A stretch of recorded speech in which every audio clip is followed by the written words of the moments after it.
Good morning again. Good morning. Good morning. One thing that has been an issue for me, or thing for me in my career is being able to pass on information, information and knowledge. So I don't take such opportunities lightly. No matter how small or big a crowd is, we all need to be in a space where we are actually working together, and these are the moments. Being able to connect is actually also working together. And also just thinking ABC auctions for this, because this also enables us to connect and then bridge the gap and also create a better future for our country and also for each other. So under the theme, in terms of being able to prepare to pitch, we've highlighted something called bold moves. And if you're going to pitch out there in the world today, something we'll get a bit more into detail in, you need to be prepared to make the bold moves, bold steps. I want to take you through a few case studies of people that have actually made some bold moves. And the first one is Melanie Perkins, founder of Canva. How many here know Canva? Know of Canva? How many here use Canva? So Canva, at just 19, Melanie Perkins had a bold idea to make a design accessible to everyone. And if you know Canva, you know exactly what I'm talking about. And she had more than 100 rejections, 100 from investors, but she didn't give up. Today, as we know Canva is now worth $32 billion. $32 billion, with over 185 million people in 190 countries worldwide. And her bold quote, or a quote for her is, if you make something valuable enough, the world will beat a path to your door. So that's Melanie Perkins. The next person I want to touch on is Reed Hastings. I'm sure you all know Netflix. Who doesn't know Netflix here? Who knows Netflix? So Netflix, also a company that Blockbusters. Who familiar with Blockbusters? You guys are young, huh? Blockbusters. Okay. So Blockbusters used to be a DVD rental chain or retail store that closed, and Netflix once went to them to say, buy our company for $50 million only. And Blockbusters basically told them to go to hell and laughed in their faces. Today, Blockbusters does not exist, but Netflix is worth billions. And it's one of the co-founders, and his quote is, do not tolerate brilliant jerks. The cost to teamwork is too high. So you can definitely see that he is a person who embodies and embraces teamwork in order for you to get somewhere. Next person is Jack Ma. How many know of Alibaba? Okay. Alibaba. Or you all know Amazon, right? Or eBay. So Alibaba, for those who don't know, is the Chinese version of Amazon, but it works. And Jack Ma was rejected from 30 jobs, including KFC, the KFC that we know, and was told that he wasn't smart enough for most of his roles. So he was rejected more than 30 times. And this was to more or less bring a small business online. Today, again, he is a billionaire, Chinese billionaire, and his quote is never give up. Today is hard, tomorrow will be worse, but the day after tomorrow will be sunshine. That's an amen, right? Next is Trevor Noah. So Trevor Noah, I'm sure all the ladies know Trevor Noah. Yeah. Guys, also, it's okay, he's a funny guy. Trevor Noah, he likes to say that he was born a crime. Because of the time that he was born, his mother was black, his father was white, so by them being able to have a child together, that was being viewed as it being a crime. So he was born a crime. And as we know, most people, if you're a crime or a victim, there's a huge chance that you will just play to that card and that would be the story for the rest of your life. But he twisted this. He was even on the Daily Show as a host. He's doing very well, and for him, his mantra, his quote is now, comfort can be a prison. You have to be willing to step into discomfort to grow. You have to be willing to step into discomfort for you to actually grow. Our second last one is Tyler Perry. Honestly, I hate his movies, but I love his passion. They feel like they are Nigerian American movies, but they work. And there's this one on Netflix. I'm sure the ladies know it. Which one is making rounds on Netflix? Tyler Perry's movie. Don't pretend. Bold what? Toko, what's it called? Beauty? Beauty in Black. Who's watched Beauty in Black? Yeah, we have. Yeah. Even the guys, right? Okay, was it a good film? It is there.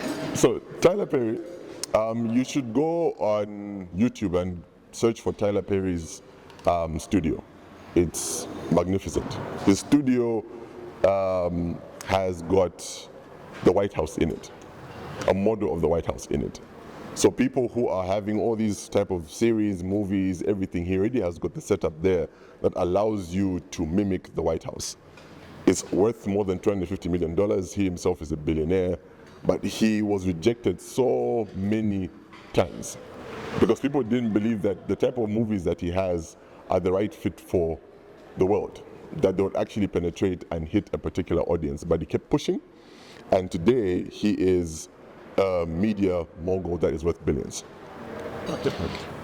Our last or second last case study actually is Burna Boy. Burna Boy, again, we all know Burna Boy, right? Yes? Burna Boy, born, of course, Nigeria, is a person who is an African who holds a Grammy, but he's a West African. And he then moved from the West African type of music and chose a different path, blending Afrobeats, dancehall, reggae, all into one bold sound that makes him the musician that he is today. And his mantra or quote is, "The African giant will not be quiet." If you're an African giant, if you're a giant, you cannot and should not be quiet. Last case study is myself. And I wanted to bring this home to show you that yes, there's all these international moguls, all these big stars that are out there, all these billionaires, but what's happening in our own country? And I can tell you case studies of so many people, but I want to tell you a case study of the person who's in front of you today. I left the corporate world almost 4 years ago. I had a very good, brilliant job. Head of marketing at Zanapa. Prior to that, I was heading marketing at MTN. So I was in the corporate space for about 10 years. But I decided to branch out and create the company that you see today, Blink. Blink, which has also got a sister company called Big Mango, which has also got a sister company today called Blink Productions. So we are in the marketing space. It's a marketing firm or agency, as many may call it. And we've been in existence for 3 years. And year by year, we've been growing, not only from a revenue point, from a profit point, from a client base point, even from an employee point. We started off with 2-3 people 3 years ago. Today we are about 20 people and still growing. And through it, what has enabled us to get to this point is what the subject of today is, and that's around pitching. Being prepared to pitch. Prepared to pitch. For our side, from Blink side, I can tell you that on average, we pitch maybe 1 to 2 times in a week. We pitch 1 to 2 times in a week on average. So we stay pitching. But why do we stay pitching is because if you calculate, that's more than 52 pitches in 1 year. That's more than even 70 pitches just in 1 year. But of the 70 pitches that are done in 1 year, we'd only close even 10. That's how brutal the market is. So based even off the case studies, you've seen there's so many rejections that people get. When you get a rejection, it doesn't always mean that what you are selling or who you are or your service is not good enough. It just means it could be the wrong person, or maybe it's just not the right time. But you need to stay pitching. So of preparing to pitch, one of the things that I would recommend, or one of the points, the first point for me would be resilience. You need to be resilient. You need to understand that the first pitch, you will not close your first pitch. How many have been to job interviews that you didn't get? I'm also there, but I went many. I've been to many job interviews, but I got fewer job interviews. If you're getting every job interview, then there's something wrong with you. It's not something right with you, something wrong with you. Because then who are you as a person? You cannot be acceptable by every single person. The only thing that everyone accepts is money. And we can all agree that we are not money. Yes. So you need to have an identity, even from a brand perspective, even from you as a person. As you are pitching out there, who are you? As you're going to pitch your organization, your business, yourself, your future business, who are you that you are going to pitch? What makes up your brand DNA? And by brand DNA, I mean your own person. When you're in a room with your friends and you leave, who do your friends say you are? What do they remember you as? When it's colleagues in the workspace, when you leave the room, the meeting or the boardroom, whatever it is, who do they say that you are? So number one, resilience. Number two, identity. Three is something that we all know is based on price. When you're pitching, you have a lot of other people who are pitching for the same job, for the same project. Be smart about your price. Do not price it if your strategy is, which is another point, if your strategy is to say, let me penetrate this market or this job or this project based on a low price, be able to then back up the costs. If the project or your job, for example, if you're pitching for a job and your lifestyle is based on 20,000 kwacha a month, but you're willing to go down to 15, you need to make sure that, are you reducing your lifestyle in order for you to get the job and there's future prospects? Or do you have any other form of revenue or income that you're going to rely on? Same thing for a project, same thing for a business. If you're pitching and your price is lower, make sure that you're actually smart about it. If that's how you're going to penetrate the market, then so be it. And we used a similar mechanism when we were starting Blink. The first initial one was price point. Said, okay, everyone's price is at this much, let's penetrate the market and charge a little bit lower, but still be able to make profits, still be able to actually meet our overhead costs. Another example of that was when Dangote came into the market, into Zambia. If you notice that the price point between Dangote Cement and Lafarge, there was a difference. It was strategic. Your price point is also a way of you penetrating the market. So he came in, reduced his price, and Lafarge with time was forced to also reduce theirs. When Lafarge reduced their pricing and matching Dangote's price, and Dangote had his market share, he increased the price. Lafarge also then responded, increase the pricing. So it's a game plan, but through that, again, the next point is your strategy. You need to have a strategy when it comes to pitching. Next point also is, other than strategy, know who you're pitching against. If it's a job, you're all in a particular industry, you know the people who are around, you know what's on LinkedIn, you know what's on Facebook, you know who you're up against. Huge chance that you know who you're up against when it comes to a job. When it comes to a project, we know all our competitors, not only just local, but even international, because some international clients also bid for the same job. But know what is the structure, what makes them unique. So even for you, whether it's your job, whether it's your business, what is making you unique as a person? Such that then, despite the price, if your strategy is not based on price, what is that one unique thing or feature that they'll pick over the next person? That you have invested time in, that you have invested your money in. It could be something that you're studying, it could be a skill, it could be just general knowledge, but what is that thing that sets you apart? If there is, sorry, what's your name, sir? Duke. Duke? Duke and? Zambia. So if they're competing for the same job and their price point is the same, that if they're both saying 50,000 kwacha and they are not offering anything different, right? It will come down to who does the person prefer. But if she holds a certain skill or quality that he doesn't have, there's a huge chance that you'll lean more towards her because they're getting more value for the same price.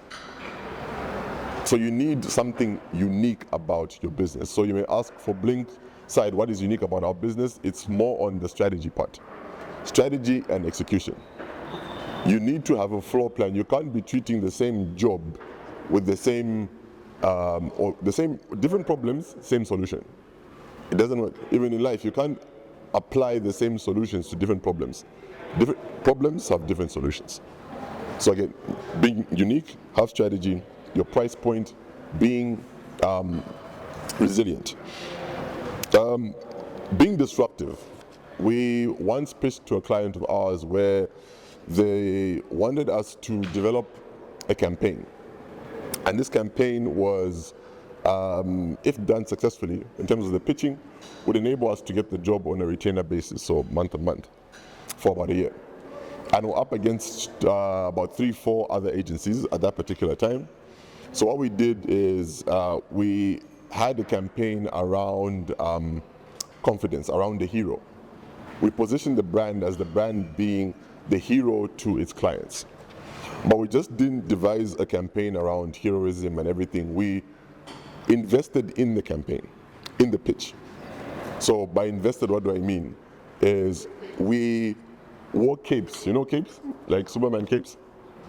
We wore capes to the pitch. And we're the only agency that did that. So we wore blue capes to the pitch, where the t-shirt with like a Superman logo that was embedded, their logo was embedded into the logo. And we went to pitch. So imagine they're waiting for a company to come through, the next company, and we brought in life. We brought in excitement, vibrance. You can't go and pitch and be dull and unalive and then hope that then the client or your future employer thinks that then you would then bring a department alive based on you coming in dull. You need to come with the same energy that would be needed to execute the job. The way that we pitched gave us the contract. Even the client said, the way that you guys pitched, the way that you showed up is what has enabled us to partner with you. So you can't go with a dull face and then think you're going to get the job. Go with the energy. If it's a project, invest in the pitch. The presentation alone isn't just the pitch. I could have come here and said, okay, you know what, we'll just put notes or just put something here and then I'll just read it off. But I wanted to be able to engage with you guys. There's time and effort that's put in it. Even as I'm standing here, technically this is some form of pitch. I'm pitching to you in terms of how do you prepare to pitch so that you pay attention, so that you take something with you. Yeah. But even how you show up matters. Your dressing matters. If you don't have a suit, borrow from your friend. Ladies, you can fit some of your girlfriend's shoes, borrow a nice pair of heels. Don't go in your pata-patas and think, then I'll get the deal. You need to be able to exude what you're actually putting out there, what you hope to achieve with that particular organization, with that particular project. Which also then goes into impact, and also it not being too long. Keep it short, keep it sweet, keep it impactful. Let your pitch, if it's an employee, then okay, then you may have a challenge in terms of how you do it. But if it's a presentation, the pictures, the few words, and don't stand, I've noticed this a lot of people, you stand here and you're reading word for word, yet your audience is behind you. That's not pitching. That's just reading. So you're not engaging, you're not pitching, you're telling a story. But you're reading off slides. Have your work in here and in here. So bring out the passion, bring out the knowledge. And that's what you need to bring together in order for you to have a successful pitch. So, and lastly for me, I think I've spoken a lot about the business side, and I want to go also into the employee side, because I know a lot of you here work for other organizations. Also, you are looking at how do you also then grow space. And I'll give me at MTN probably about 9-10 years ago, and it was my first day on the job.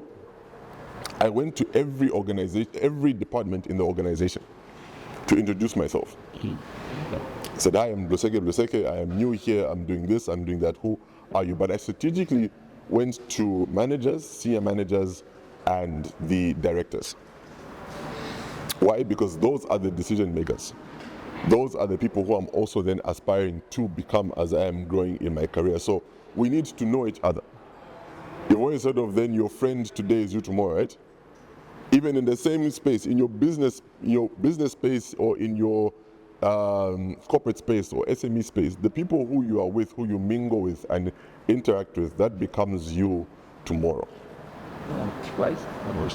That becomes you tomorrow. If you sit down, and no disrespect towards anybody, if you sit down with a cleaner and you're in the workspace, right? And the cleaner is your go-to person, and the guard is your go-to person. What benefit is it in adding to your career? What are you learning? Yes. But if it's the CEO, if it's the MD, if it's the senior manager, if it's the director, on the business side, if it's a person who has already got an SME, an established SME business, or a corporate business, or a corporate business, global business, you tend to learn a whole lot more. So who you associate with is very key. Reach them. Ask the questions. Don't be shy. Put yourself out there. And the point I raised on impact for not too long is what I want to end with, because I don't want to talk forever. Also want to be able to have an opportunity to maybe get some questions from maybe about 5 people, and see also where your thinking is, and also that I also meet the objective that you came here today. My name's again Bluseke Bluseke, and thanks for the time. Easy.